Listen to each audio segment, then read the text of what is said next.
நம்ம சாதாரண வாழ்க்கையில, தினசரியில நெறைய பேர் நம்மள சுத்தி இருப்பாங்க. நெறைய பேர சந்திப்போம். நெறைய பேர்த்தோட நம்ம இன்டராக்ட் ஆவோம். எல்லாம் நல்ல விதமா நடந்துக்கிறப்போ, நம்ம இவங்க நல்லவங்க, இவங்க கெட்டவங்கன்னு நம்மளா வந்து சிலர பத்தி சில கருத்து கணிப்பு வச்சுப்போம். சிலர் நமக்கு பிடிக்கவே பிடிக்காது. நம்மகிட்ட வந்து பேசுவாங்க.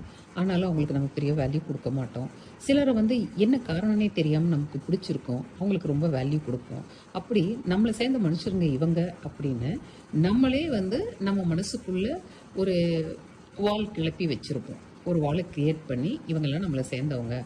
நமக்கு இவங்க இத்தன பேர் இருக்காங்க அப்படின்னு சிலரோட க்ளோஸா இருப்போம். சிலர கண்டுக்க மாட்டோம். அப்படியெல்லாம் தான் இருப்போம். ஆனா, நமக்கு ஒரு டஃப் சிச்சுவேஷன் திடீர்னு வர்றப்போங்க, அப்பதாங்க தெரியும். நம்மள சுத்தி இருந்த கூட்டத்துல எத்தன பேர் உண்மையான வெல் விஷர்ஸ், எத்தன பேரு ரியலா நம்மள மதிக்கிறவங்க. இப்ப நமக்கு கஷ்டம் வந்துருச்சுன்னா பதறுறவங்க யாரு?